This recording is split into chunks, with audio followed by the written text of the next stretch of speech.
Everyone has this universal understanding of roommate drama, and it's nerve-wracking at times reminiscing those moments. Good morning, everyone, and welcome to my presentation.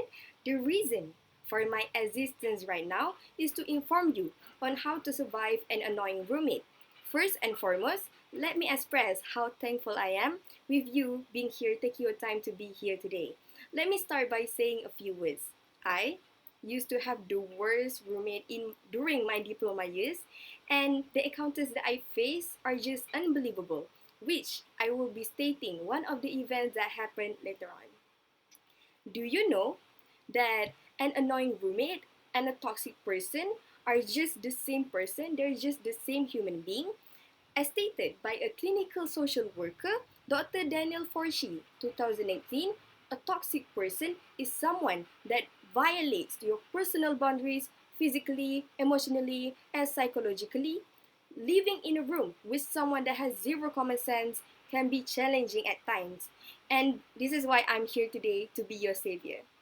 Based on my own experience, I am confident that this serious problem of the roommate using your stuff without your permission can be solved by one solution, which is creating boundaries for yourself. Focusing on the one problem that I will be explaining right now is roommate using your stuff without asking for your permission. Sharing space does not mean that others have the green light to use or share your items. There are some things that make sense to share, such as microwave, washing machine, kettles, and other things. Like, why would you need two for that items? But however, there are some items that are just unacceptable for me. For example, imagine your roommate is using your toothbrush secretly and they later admit it to you. It's just disturbing and disgusting. I can never understand how people have this perspective like, oh, it's okay to share toothbrush. Oh, I still remember when I used to have this one friend and she adored my Nike sweatshirt and she just took it and said that, oh, I'm going to take it, I'm going to borrow it for like one day. She didn't even ask me, she just said like that. And I started regretting allowing her to take the Nike sweatshirt when she didn't return it to me after almost a month. I confronted her and she said, oh, there are stains on the Nike sweatshirt. I couldn't believe what I saw, but she didn't even say sorry or like pay for the Nike sweatshirt back. And it was just really heartbreaking because the Nike sweatshirt is actually from my beloved mother. It was just really sad. I believe that the problem stated above can be settled by creating boundaries for yourself. Boundaries give the definition of setting up rules of how you would like to be treated in order to let people know what you like and don't like by communicating your opinion. That is the problem with people these days, like nowadays. They just prefer to keep it inside. They don't tell like what they don't like, and they just get hurt inside. They should just tell like what they're not satisfied with that person instead of just being silent about it.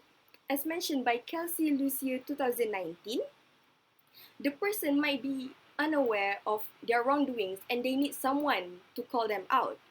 Um, Cassie Lucia is a writer that specializes and she focused in college life. And she gave an example of like the person at fault may not be understanding of why you will feel upset. Why do you value that item?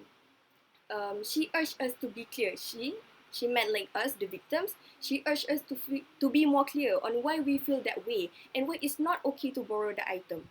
When you communicate and you create boundaries for yourself, you will feel happier. You will feel more peaceful to live around your roommate. And you can also eliminate the unnecessary conflicts. It really works because even myself, um, when I do my assignment, I get distracted easily, especially when we share a room with all of people.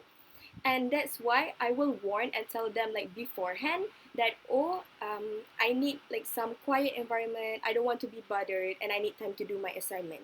Since then, my mental health has been improved and I feel more at ease. I feel happier. Overall, the conflict of roommate using your stuff without permission is proven that it can be resolved with creating boundaries for yourself.